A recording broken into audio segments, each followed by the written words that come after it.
Hey guys, I'm the Hollywood Digerati, and on today's episode, we're gonna review and react to the next episode in the installment of the assassination of Gianni Versace. So let's get right to it.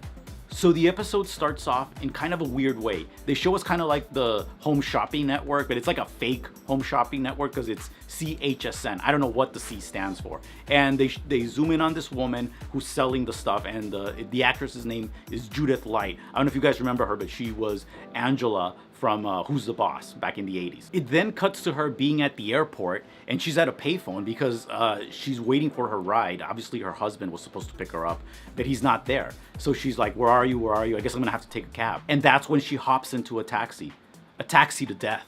She gets home and she notices that something's not right. The door's open, there's like food on the counter, there's something that looks like a honey baked ham like on the counter in the kitchen, and you know, that's not right. The police go to the garage, and then there's a scream heard from the garage. And then immediately they cut to her, to Judith Light, and she says, I knew it. So hashtag she knew. So after the first commercial break, we go back 1 week in time. We go back to a scene in a ballroom at a charity event. We're back with these characters, with Judith Light and Lee Miglin. There's no sign of Donatella. There's no sign of Ricky Martin. There's no sign of Gianni. And that's one thing that makes this episode different. Those characters, which you would think are like the main characters, aren't in it. And at the charity event, you just see the wife just gushing about her husband, saying that, you know, he's the perfect partner. He is my partner in every sense of the word, which is a big lie. I mean, they don't even have sex probably. I mean, maybe they had sex once to have that kid, but that was it.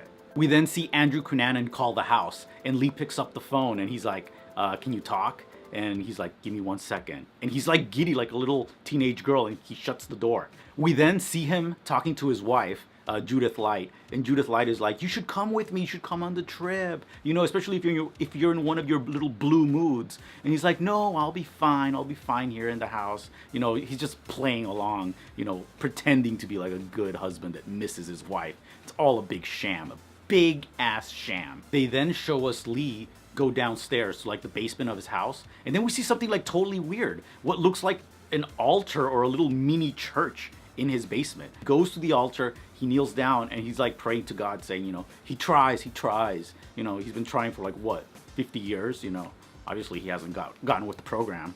And so at the 19-minute mark is finally when Andrew makes his arrival. We see him arrive at Lee's house, and we see them doing normal chit chat, and you know, Lee asks him, what brings you to town, and this and that, and then all of a sudden they're in like some room, like a bedroom, and we see Andrew pull out a gun, and he like points it at Lee, and he hides it right back.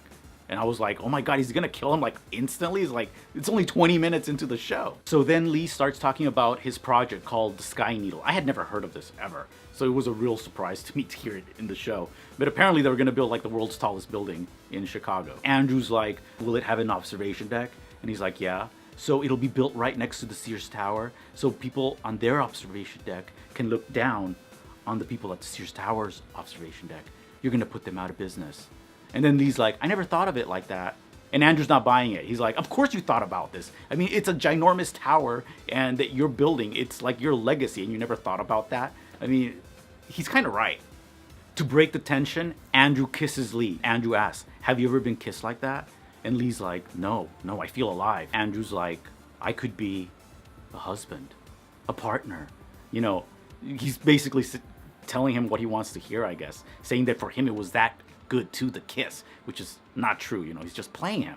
And from that point on, things escalate really fast. We see Andrew pull Lee towards the garage, and he's like, oh, come on, I'm in charge right now. And he takes him to the garage, and he gets a glove, and he puts it looks like one of those gloves for gardening. He puts it in his mouth, which is just so gross. I am not doing that.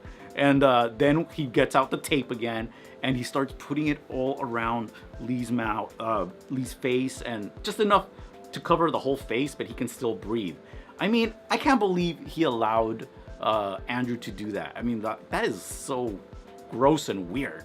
But up to this point, I'll give Andrew the benefit of the doubt. It's just some weird kinky sex. But then he goes cray and he punches Lee in the nose and he gives him a bloody nose. And then he starts telling him, you know, your legacy's gonna be ruined. I'm gonna put women's panties on you and leave all these gay porn magazines around. So everybody's gonna know that, you know, that you're a sissy. We then see Andrew grab a big bag of concrete and just, you know, throw it on top of the face of Lee, and he kills him right there and then. And did you guys notice that after he killed Lee, they show Andrew eating that ham that they showed at the beginning, but they almost make it seem like he's eating Lee, like he became a cannibal, which Andrew was not a cannibal. We jump back to the current time where the police are investigating Lee's death, and Judith Light is like, yes, he was alone in the house.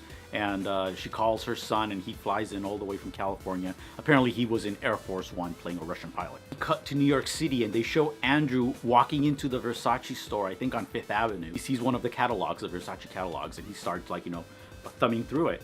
And you can see that, you know, the wheels are turning in his head and he's like, I want this, I want to get close to this. So Andrew stole Lee's car, and Lee's car had a cell phone, but back then they called them car phones. Couldn't take the phone out of the car. And apparently nobody back then knew that these things pinged the cell phone towers, and they're able to track him through those pings. So the FBI, you know, they're actually pretty confident that they're going to be able to catch him. Now, throughout this whole ordeal, Judith Light, the wife, she's been very hard, very tough, and she hasn't cried. But eventually, at the very end of the show, she breaks down. She's like, you know, I'm not a hard bitch. You know, I do have feelings. I did love him. And she says that, you know, Lee, he never lifted a finger, but I will. And she's gonna get whoever killed, you know, her husband. And that was a great moment there. It gets out that the FBI is tracking Andrew. So Andrew is actually listening to that radio station or the news. And he immediately ditches the car and tries to carjack a new car. Andrew actually has a little bit of a heart. There was an old lady that he could have carjacked a car from, but he turned around and then he follows some guy in a red truck. Of course, he kills the guy to get the truck. And so the very last scene of the show ends just how the show began, with Judith Light selling her stuff. And this time, you know, she actually mentions, you know, that her husband was killed because, yeah, that's what you do on a shopping show, right? So once again, I thought the episode was great. I think the show is great in general, but this was one of the harder episodes to watch. I think because Lee is like an older man, you feel a little bit more sorry for him when he's getting like beat up in the garage. Like I was like, ew. It like hurt more to watch, if you guys know what I mean. But it's definitely a good sign for a show when you can remove a lot of the main characters like Donatella, Ricky Martin, and Gianni Versace and still have a show that is like good. Because, you know, basically only Andrew Cunanan was in this episode and he carried the show. It was still good. If you like this video, don't forget to like, share, and subscribe. Thanks for watching. I'm the Hollywood Digerati and I'm out.